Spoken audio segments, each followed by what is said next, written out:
You know what's wild? Every single generation, the greatest generation, the boomers, Gen X, millennials, and now Gen Z, they all made money, but almost all of them ended up in the same place, broke, or close to it. And the crazy part? It wasn't bad luck. It wasn't the economy. It wasn't even low income. It was one decision, one pattern, repeated over and over again like clockwork. And right now, without even knowing it, you're probably doing the exact same thing. What's up? My name is Ricky, and I spend way too much time thinking about why smart people keep making the same money mistakes.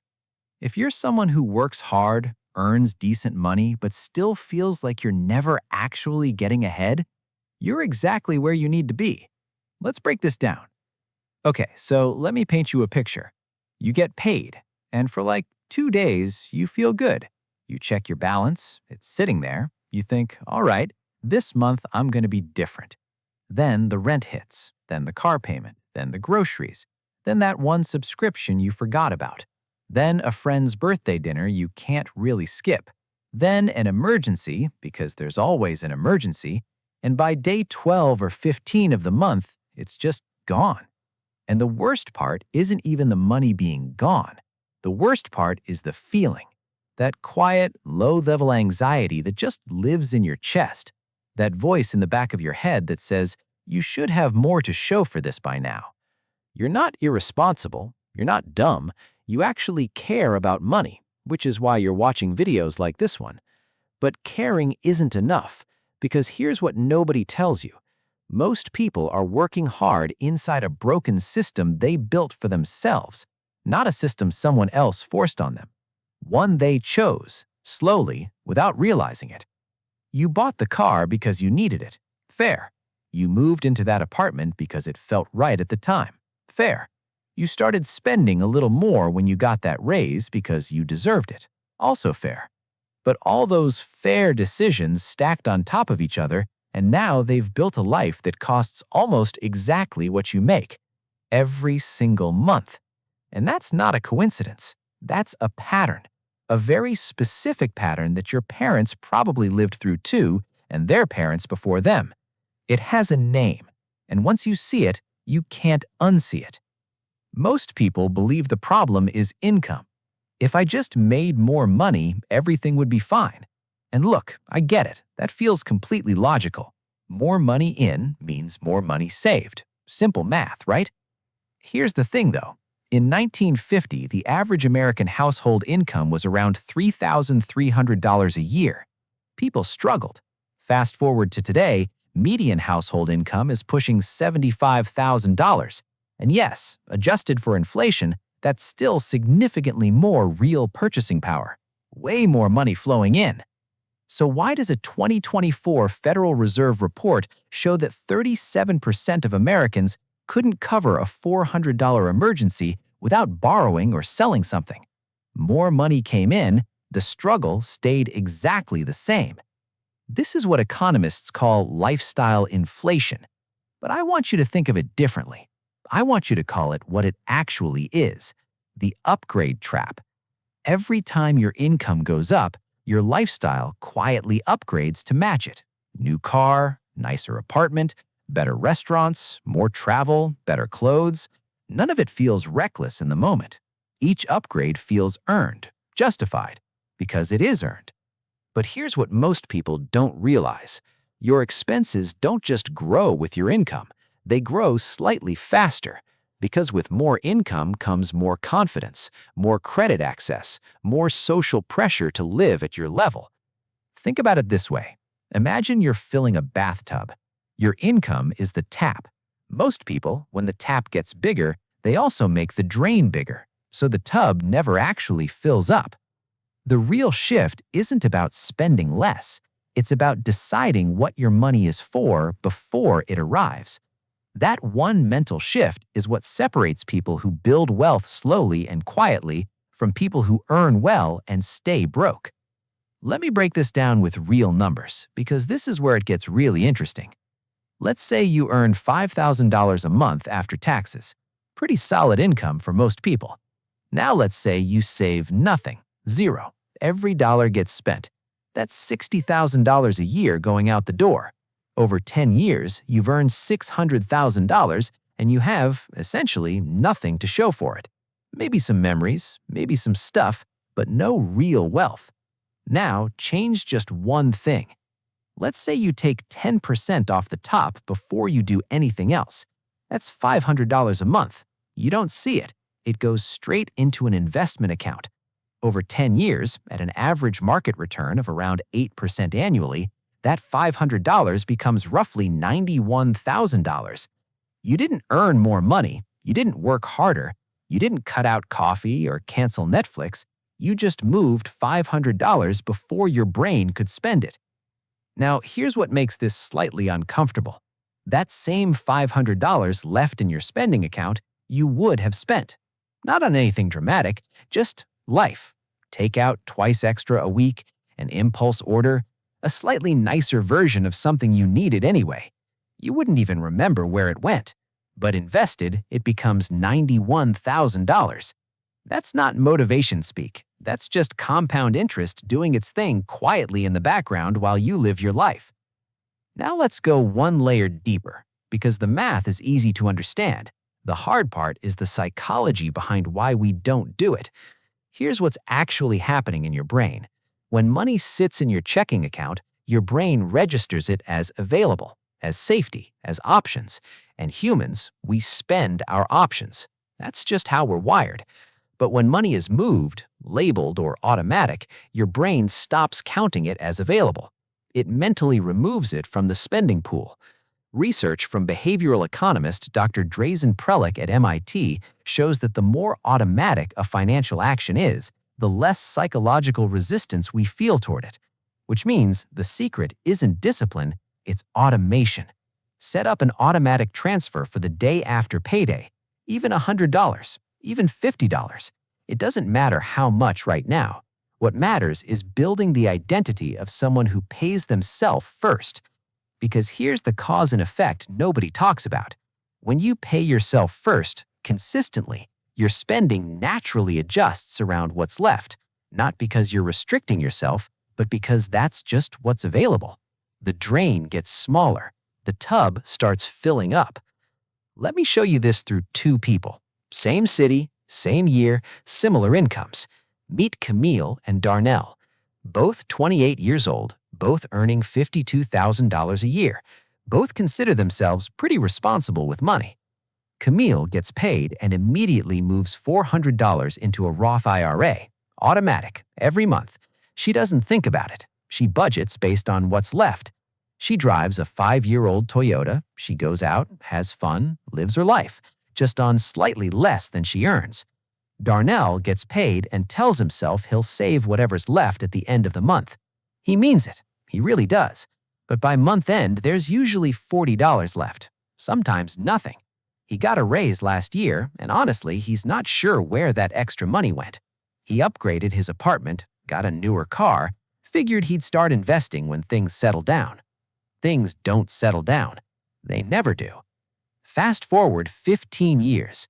Camille has been investing $400 a month consistently. At 8% average annual return, she's sitting on approximately $138,000. And that number is accelerating. Every year, the growth on her existing balance adds more than her monthly contributions to. Darnell has a nicer apartment, a car with heated seats, and about $6,000 in savings he's been protecting for emergencies. Same income, 15 years, a $132,000 difference. Now here's what makes this real. Camille didn't sacrifice her life. She didn't eat plain rice every night. She traveled twice last year. She went to concerts. She bought things she wanted. She just decided before each paycheck hit what her money was for. Now let me give you a scenario that hits even closer to home. Think about the last raise you got. It could be $200 more a month, could be $500. Whatever it was, what happened to it? If you're being honest, it got absorbed. The lifestyle expanded slightly, the extra breathing room felt good for about 3 weeks, and then it just became the new normal. That's the upgrade trap doing exactly what it always does. Now imagine the next time you get a raise, you pretend you didn't get it. You keep living on your old income and you redirect that entire raise into investments. Just that, nothing else changes. A $300 monthly raise invested for 20 years at 8% average annual return becomes roughly $176,000. You never felt that money in your lifestyle to begin with. It was new money, fresh money, money your budget wasn't built around. But left alone, absorbed into spending, it becomes nothing. A slightly more comfortable life that still ends at zero. This is the choice. Not between rich and poor, not between sacrifice and luxury. It's between keeping the raise and keeping the illusion that it changed something. Okay, I want to stop here for a second, because I think there's something most financial videos completely skip over. And it's this. The reason this mistake repeats every generation isn't because people are lazy, it's not because they're bad with numbers, it's not even because they don't know better. It's because wealthy behavior is invisible. Think about that. When someone buys a new car, you see it. When someone moves into a nicer apartment, you know. When someone takes a luxury vacation, it's on their Instagram. But when someone quietly transfers $600 into an index fund on the first of every month, nobody sees that. Nobody posts about it. Nobody brags about their automatic investment at dinner. Wealth, real wealth, is profoundly boring to watch being built, and we are wired to imitate what we see. That's not a character flaw. That's human psychology. For thousands of years, watching what other people did and copying it was a survival skill. But in a world where consumption is visible and wealth building is invisible, that instinct works against us. Here's what most people don't realize. The people who look the wealthiest often aren't. A 2022 study by Ramsey Solutions found that 74% of millionaires in America drive used cars. The majority of them live in modest homes in average neighborhoods. They don't look rich because they chose to be rich instead of look rich. And that distinction is everything. Because every time you choose to look rich, you spend the resources that would have made you actually rich. Every upgrade, every financed purchase to keep up, every "I deserve this" moment that stretches just a little beyond your means. It's not a judgment. I'm not here to shame anyone. But someone needs to say it clearly. You can look wealthy your whole life and die with nothing. Or you can look regular, live a genuinely good life, and quietly build something real. That's the actual choice on the table. Here's what this really comes down to. It's not about money. It's about identity.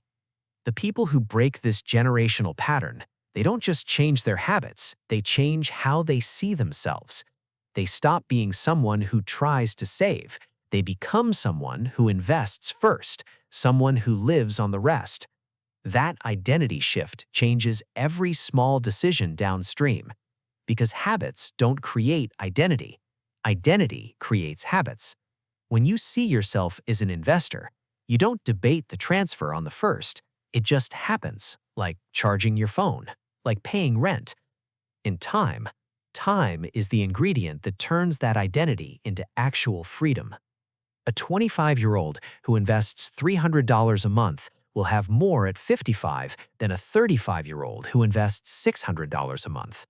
Starting later and doubling the amount still loses to starting early. That's not motivational math. That's compound interest being ruthlessly honest. The window is open right now, maybe wider than it's ever going to be again.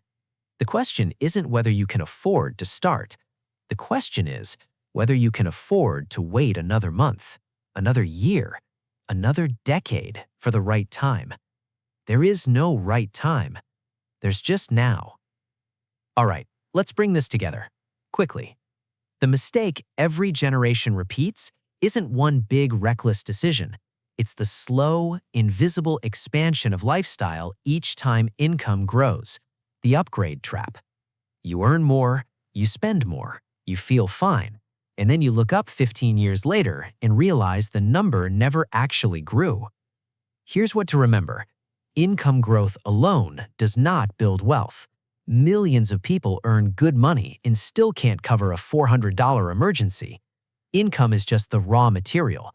The gap between what you earn and what you spend, maintained consistently over time, that's what builds wealth.